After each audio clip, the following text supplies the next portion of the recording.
नमस्कार, आप देख रहे हैं चैनल न्यूज। मैं हूं आपके साथ उन्नति भटनागर। बुलेटिन की शुरुआत करेंगे और बात करेंगे तीन बड़ी खबरों के बारे में। जहां पहली खबर बात करेंगे, जहां तुर्कमान गेट इलाके में अदालत के आदेश पर चलाए गए अतिक्रमण के दौरान हुई हिंसा और पत्थरबाजी के सिलसिले में पुलिस ने अब तक कुल 12 आरोपियों को गिरफ्तार किया है। इसके बारे में आगे विस्तार से आपको बताएंगे। दूसरी खबर पर हमारी नजर रहेगी, जहां बात ईरान की होगी, क्योंकि ईरान में खामेनेई शासन के खिलाफ सड़कों पर भारी बवाल मचा हुआ है। बीते 2 हफ्तों से ईरान में महंगाई और गिरती मुद्रा को लेकर विरोध प्रदर्शन जारी है। तो वहीं तीसरी खबर पर नजर रहेगी और बात होगी पाकिस्तान की, जहां पाकिस्तान के प्रधानमंत्री शहबाज शरीफ के खिलाफ उनके ही देश में अरेस्ट वारंट जारी किया गया है। तो क्या वो गिरफ्तार हो सकते हैं, इस सवाल पर भी आगे बात करेंगे।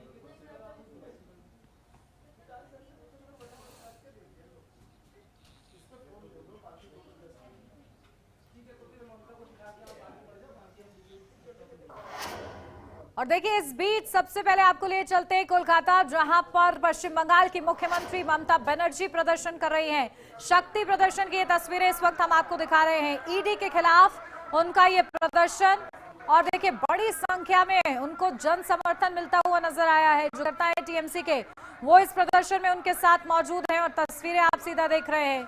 जहां ईडी के खिलाफ टीएमसी का प्रदेश व्यापी प्रदर्शन, जहां दिल्ली में भी प्रदर्शन, तो वहीं आप देखेंगे कोलकाता में भी ममता बनर्जी ने क्योंकि ऐलान किया था इस प्रदर्शन का कि वो शक्ति प्रदर्शन करेंगी, और देखिए उनकी ओर से किया भी जा रहा है।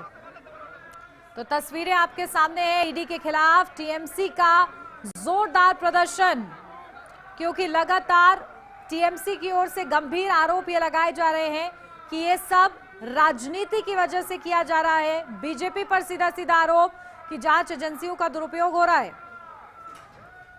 तो देखिए तस्वीरें आपके सामने है, किस तरीके से विरोध प्रदर्शन और शक्ति प्रदर्शन की ये तस्वीरें हैं।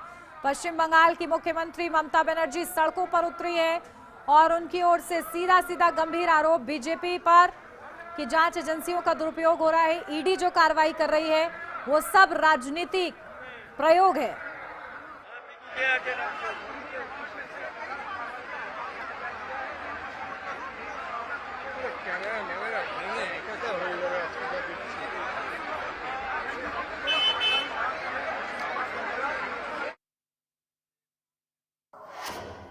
और अब बात करेंगे दिल्ली की खबर की, जहां तुर्कमान गेट हिंसा मामले में अब तक 12 लोगों की गिरफ्तारी हो चुकी है। पुलिस ने अब मोहम्मद इमरान नाम के शख्स को गिरफ्तार किया है।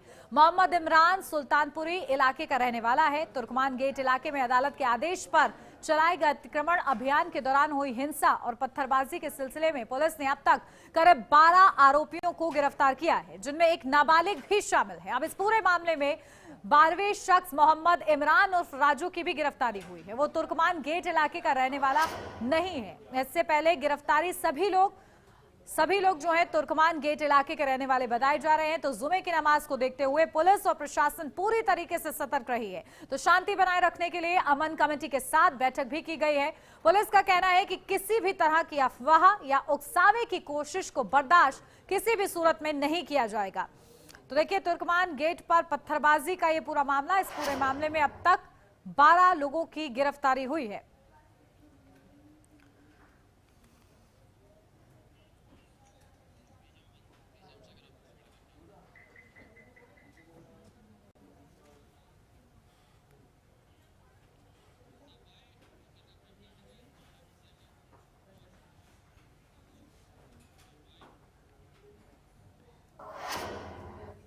तो देखिए चलिए ग्राफिक्स के जरिए आपको समझाते हैं कि आखिर इस पूरे मामले में अब तक, क्योंकि 12 लोगों की गिरफ्तारी हुई है, ऐसे में अब तक कितनी गिरफ्तारी हुई और किस किस की गिरफ्तारी हुई है, ये लोग कहां के रहने वाले हैं, इसके बारे में चलिए विस्तृत जानकारी आपको देते हैं। मोहम्मद अरीब कौशिक की गिरफ्तारी हुई है, अदनान की गिरफ्तारी हुई है। तो देखिए तुर्कमान गेट पर पत्थरबाजी, अब तक कितनी गिरफ्तारी, उनके वो नाम हम आते हैं, काशिफ, अदनान, मोहम्मद कैफ, समीर, आदिल, शाहनवाज, ये वो नाम है जिनकी गिरफ्तारी इस पूरे मामले में हो चुकी है अब तक। और ये सभी, इनमें से एक शख्स को छोड़कर बाकी सब इसी इलाके के रहने वाले बताए जा रहे हैं, जहां पर टीम पर पत्थरबाजी का मामला सामने आया है। तो आदिल, मोहम्मद इमरान, ये वो नाम है जिनकी अब तक गिरफ्तारी इस पूरे मामले में हुई है। तो तुर्कमान गेट पर जब टीम पहुंचती है और लगातार एमसीडी की ओर से कार्रवाई की जाती है, उन निर्देशों का पालन किया जाता है जो कोर्ट की ओर से दिया गया। ऐसे में उस अतिक्रमण के खिलाफ कार्रवाई पर किस तरीके से हिंसा होती है वो सभी के सामने है। और अब बढ़ते हैं आगे, बात ईरान की होगी, जहां ईरान के supreme leader Ayatollah Ali Khamenei के खिलाफ प्रदर्शन और तेज हो गया है। जहां राजधानी तेहरान में सरकारी दफ्तरों पर हमले हो रहे हैं, सैनिकों को विद्रोही घेर कर मार रहे हैं, पुलिस के जवानों की मॉब लिंचिंग की तस्वीरें भी आई हैं। तो ईरान के 31वें में से 30 प्रांतों में बगावत की आग बेकाबू हो गई है। तो मुल्क के 110 से ज्यादा शहरों में कोहराम मचा हुआ है। राजधानी तेहरान में आग ही आग है। विद्रोहियों और सेना के बीच भिड़ंत हुई है। तो विद्रोहियों ने गली गली में आगजनी की है। पूरी रात ईरान में जमकर बवाल हुआ है। तेहरान में पुलिस की गाड़ियां फूंक दी गई हैं। तो वहीं अमेरिकी राष्ट्रपति डोनाल्ड ट्रंप ने ईरानी शासन को कड़ी चेतावनी देते हुए कहा है कि अगर अधिकारी विरोध प्रदर्शनों पर ज्यादा सख्ती दिखाते हैं तो प्रदर्शनकारियों की हत्या जैसे काम करते हैं तो अमेरिकी कड़ी कार्रवाई करेगा। अब सवाल ये उठता है कि अयातुल्ला अली खामेनेई की सत्ता को यह आंदोलन कितनी बड़ी चुनौती दे रहा है। अमेरिका के राष्ट्रपति डोनाल्ड ट्रंप की चेतावनी को कैसे देखा जाए? क्या अमेरिका सीधे हस्तक्षेप की तैयारी में है? यह बड़ा सवाल है। तो देखिए, लगातार चर्चा इस पूरे ईरान मुद्दे को लेकर, जहां खामेनेई के खिलाफ नॉन स्टॉप प्रोटेस्ट किया जा रहा है। और ये प्रोटेस्ट हो रहा है, सबसे पहले शुरुआत जो होती है वो होती है महंगाई, बेरोजगारी जैसे मुद्दे को लेकर, लेकिन अब कहीं ना कहीं धार्मिक नेतृत्व को लेकर भी बड़े सवाल ईरान में उठते हुए नजर आ रहे हैं। तो चलिए आपको बताते हैं, जहां खामेनेई के खिलाफ नॉन स्टॉप प्रोटेस्ट हो रहा है, ईरान के 50 बड़े शहरों में प्रदर्शन हो रहा है। तेहरान समेत कई शहरों में हिंसा की भी तस्वीरें सामने आ रही हैं। तो ईरानी शासन ने इंटरनेट सेवा को बंद कर दिया है। पूरे देश में देखिए इंटरनेट सेवा बंद हुई है ईरान में, क्योंकि हिंसा की जो तस्वीरें हैं वो और ज्यादा उग्र हो रही हैं। अगर बीते 2 हफ्ते की बात की जाए तो उससे ज्यादा उग्र और हिंसात्मक प्रदर्शन अब ईरान में देखने को मिल रहा है। और कहीं ना कहीं ईरान की जो वर्तमान सरकार है वो इस संकट का सामना कर रही है। ऐसे में चुनौतियां काफी ज्यादा हैं कि आखिर ईरान में ये जो असंतोष उभरा है वर्तमान सरकार के खिलाफ, आखिर उसे शांत किस तरीके से कराया जाए, इसको लेकर अब ये बड़ी चुनौती कहीं ना कहीं ईरान की वर्तमान सरकार के लिए होती हुई नजर आ रही है। तो ईरान के करीब 50 जो बड़े शहर हैं वहां पर प्रदर्शन हो रहा है। तो हमारे साथ डॉक्टर डीके गुप्ता जी जुड़ गए हैं, विदेश मामलों के जानकार हैं। चलिए सीधा उन्हीं का रुख करते हैं। डॉक्टर डीके गुप्ता जी, स्वागत आपका। और देखिए किस तरीके से, क्योंकि ईरान की जो तस्वीरें सामने आ रही हैं वो चिंताजनक है। पूरे देश में इंटरनेट सेवा बंद कर दी गई है क्योंकि हिंसात्मक वहां पर प्रदर्शन हो रहा है। शुरुआत होती है प्रदर्शनों की महंगाई, बेरोजगारी जैसे मुद्दे पर, लेकिन अब धार्मिक नेतृत्व को लेकर भी वहां पर सवाल खड़े किए जा रहे हैं। किस दिशा में जाता है ये प्रदर्शन आपको लग रहा है? देखिए, ईरान भी एक बहुत ही विकास की तरफ उन्मुख देश था जब पहलवी के अंडर में वो काम कर रहा था। और वो वेस्टर्न कंट्री से प्रभावित थे, उनके कल्चर से प्रभावित थे। अपने नौजवानों औरतों के लिए वो जो चाहते थे कि दुनिया के जो और भी रास्ते हैं वो खुले, वो विकास करें। जैसे आज की डेट में अगर हम मिडिल ईस्ट में देखें तो यूएई एक ऐसा देश है, इवन टर्की को भी मैं देख रहा हूँ, जो कि विश्व परिपाटी से कंपटीशन कर रहे हैं। यूएई ने अपने यहाँ वुमेन्स के लिए जर्नलिस्ट का प्रोफेशन खोल दिया है। कैब ड्राइवर बन सकती हैं, वो स्कूलों में जाके पढ़ सकती हैं और ज्यादा स्ट्रिक्ट हिजाब पे नहीं है। तो मतलब वो चाह रहे हैं कि रिलीजन कहीं न कहीं एक तरफ रहे और पॉलिटिक्स कहीं न कहीं एक तरफ रहे। और पूरे अगर हम देखें तो दुनिया में वेस्टर्न कंट्रीज रहने का कारण यही रहा कि रिलीजन को बहुत पहले ही अलग कर दिया गया, उसको हस्तक्षेप नहीं करे। अब ईरान में क्या हो रहा है कि ईरान में जैसे ही पहलवी को हटाया गया, उस समय उस हटाने का जो बेस था वो मुस्लिम जो रेडिकलिज्म था। खुमैनी का परिवार आने के लिए उन्होंने पूरा दुनिया में, पूरे ईरान में जो है उन्होंने उनके खिलाफ प्रदर्शन करवाए। और प्रदर्शन कराने के बाद की कहानी है कि उसके 1979 में जब उनको अपदस्थ किया गया पहलवी को, उसके तुरंत 2 हफ्ते बाद ही वहां की महिलाओं ने पूरे ईरान में प्रदर्शन किया था कि हमारे ऊपर रिस्ट्रिक्शन लगाया जाए। ठीक है, हम इस्लाम को मानते हैं, हम उसको कोशिश करते हैं कि उससे उसका करें, लेकिन आप जबरदस्ती नहीं करेंगे कि हर जगह हिजाब लगाना है या बहुत सारी चीजें जो हमारे पर डाल दी जा रही है, हम पढ़ नहीं सकते या हम मर्दों के साथ स्कूल में नहीं जा सकते। तो ये सारी चीजें चलती गई है। और वो 1980 में हुआ, और उसके बाद आप अगर देखेंगे तो महासा अमीनी का जो प्रोटेस्ट 2022-23 में हुआ, वो दुनिया को कैसे उनको फांसी पर लटका दिया गया, उनको गोली मार दी गई उनको। तो और उसके लिए देखिए ईरान के अंदर जो एक प्रोटेस्ट का जो बारंबार जो चलता रहा है हर 2 साल 4 साल पर, केवल इस्लामिक जो वहां पे सत्ता है जो कि रेडिकलिज्म की तरफ जा रही है, उसको उसके खिलाफ होता है। और उसके खिलाफ होने की वजह से उनको जो है यहाँ तक कि इस्लामिक रिवोल्यूशनरी गार्ड कॉर्प्स भी बनानी पड़ी। इनका केवल काम ही है कि जो भी सत्ता के खिलाफ आवाज उठाएगा या जो भी खुमैनी के खिलाफ अगर आवाज उठाएगा, उसको किसी भी तरह से ऐसी प्रताड़ना देनी है कि वो जुर्रत न करे। तो ये एक्चुअली केवल ईरान का मसला नहीं है, ये पूरे एक मानवता के लिए भी है कि किसी भी देश में डेवलपमेंट और वहां का जो भी कहे कि एक बहुत प्रूडेंट इन्वायरमेंट तब होगा जब वहां के लोग जो है एक सादगी की जिंदगी जिए, एक अपना जो सिस्टम है पूरी दुनिया में चल रहा है उसकी पैरेलल मतलब वो अपना जीवन आसर करें, जो नहीं यहाँ पे।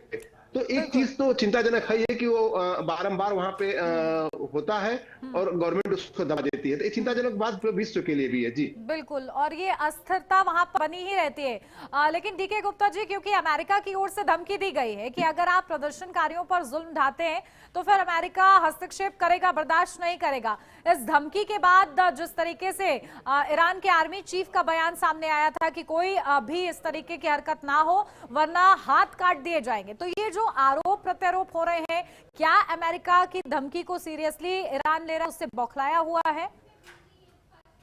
देखिए, मोसाद ने अमेरिका से पहले मोसाद ने बिल्कुल ट्विटर पे उसने पोस्ट डाला था कि तुम लोग गलियों में निकलो और हम तुम्हारे साथ केवल सैद्धांतिक तौर पे नहीं है बल्कि हम तुम्हारे साथ फील्ड में भी हैं। मतलब यहाँ पे कहीं वेस्टर्न शक्तियों का इसमें हाथ तो है, क्योंकि अब ईरान जो है पूरी तरह से अमेरिका और इजराइल के निगाह में है। जो हस्तक्षेप हुए उसके बाद वहां पे अपने अनुकूल एक सरकार सत्ता लाने की कोशिश की जाएगी।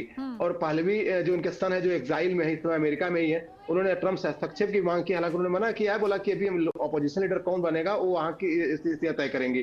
तो कहीं वहां पे जो ट्रम्प का कहना है कि अगर आप ऐसी बर्बरता करेंगे तो हम भी पीछे नहीं हटेंगे, मतलब शांतिपूर्वक उनको प्रोटेस्ट करने दीजिए, अपनी बात कहने दीजिए। हालांकि एक अगर इंटरनेशनल लॉ में देखें तो हर दुनिया का जो यूनाइटेड नेशन चार्टर भी कहता है कि शांति के रूप में प्रोटेस्ट करना आपका अधिकार बनता है। लेकिन जिस तरह 37-38 लोगों का कत्लेआम हुआ है और जिस तरह से पिछले 2 साल पहले भी फांसी चढ़ा दिया गया तो महिसा को, तो ये सब चीजें ऐसी हैं जो कि कहीं विदेशी शक्तियों को हस्तक्षेप करने के लिए मजबूर करेंगे, खासकर ऐसे दोस्तों में जैसे बांग्लादेश हो गया, ईरान हो गया, पाकिस्तान हो गया, बलूचिस्तान के अंदर हो जाएगा, जहां पे कि एक स्व से अंदर से डेमोक्रेसी नहीं आई हुई है।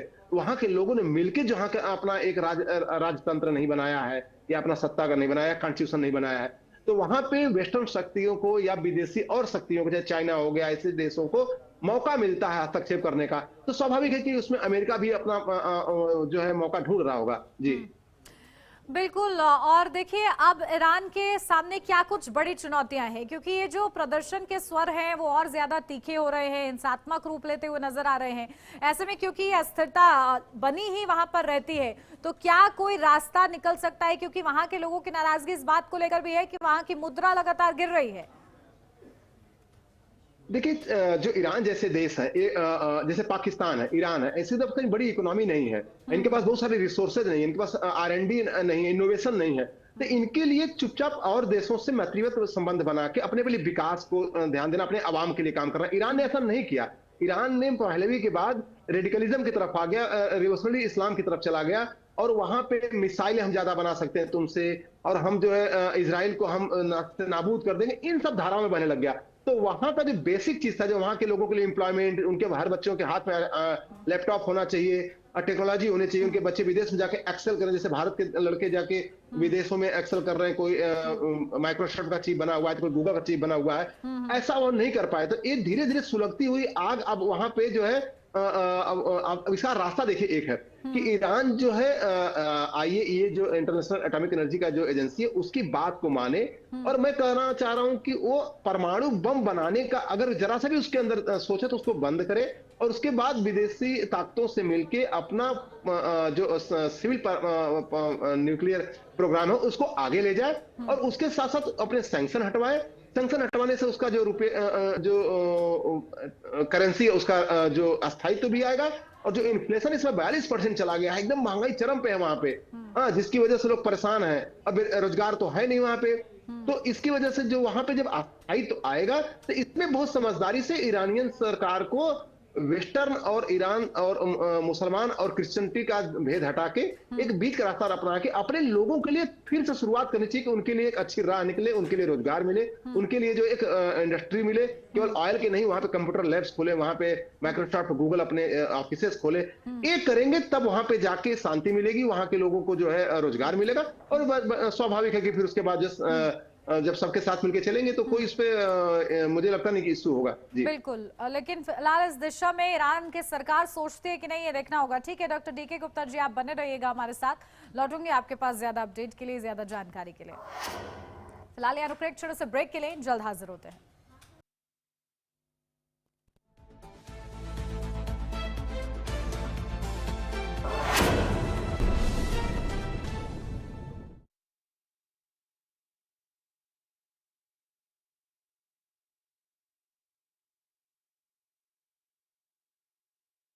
जॉइंट पेन के लिए डॉक्टर ऑर्थो ऑयल के अमेजिंग रिजल्ट सबको पता है, पर क्या आपको पता है कि पुराने और ज्यादा बिगड़े दर्द के लिए डॉक्टर ऑर्थो ऑयल के साथ साथ डॉक्टर ऑर्थो कैप्सूल्स को भी रेगुलर यूज करना चाहिए। ये कोई टेम्पररी पेन किलर नहीं, आयुर्वेदिक औषधि है। क्या आप दुबले पतले कमजोर हैं, आपकी सेहत नहीं बनती, भूख कम लगती है, वजन नहीं बढ़ता?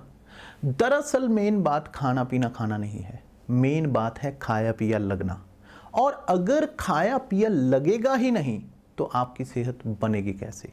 इसलिए हमारी संस्था सन्यासी आयुर्वेदा ने एक ऐसी दवा का निर्माण किया है जो कि आपके लिवर, आपके पाचन तंत्र को दुरुस्त करने का काम करती है, ताकि आप जो भी खाएं उसका पूरे का पूरा निचोड़ आपके शरीर को लगे, आपकी भूख बढ़े, खाया पिया सही से लगे, नया खून बने, हड्डियों में जान आए, वजन बढ़े और आप मोटे तगड़े खूबसूरत पर्सनैलिटी के मालिक बन जाए। सिर्फ 655 रुपए की पूरे 1 महीने की दवा होती है, और आप इसे घर बैठे 011-45454545 पर फोन करके दवा मंगवा सकते हैं। मुल्तानी घोका कॉफ सिरप, इसके तुलसी जैसे गुणकारी तत्व तुरंत असर दिखाएं और खांसी को कहें गुड बाय। मुल्तानी घोका कॉफ सिरप।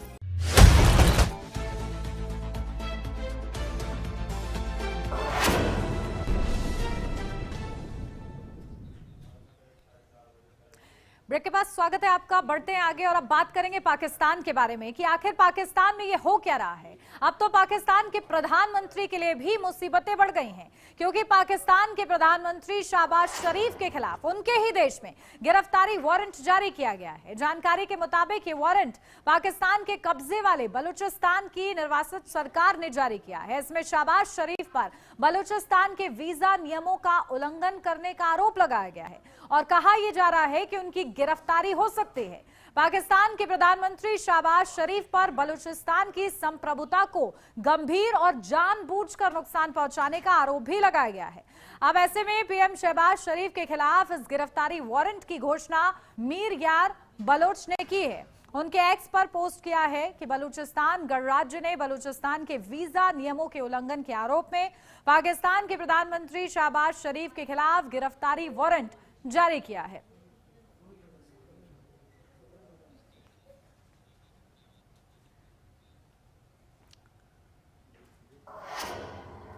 चलिए इसी पर अपडेट लेते हैं। लगातार हमारे साथ विदेश मामलों के जानकार डॉक्टर डीके गुप्ता जी जुड़े हुए हैं। डीके गुप्ता जी, आखिर पाकिस्तान में क्या स्थिति बनती बिगड़ती आपको नजर आ रही है, क्योंकि पाकिस्तान के पीएम के खिलाफ ही अब ये जो वारंट जारी हुआ है, क्या समझा जाए इसको?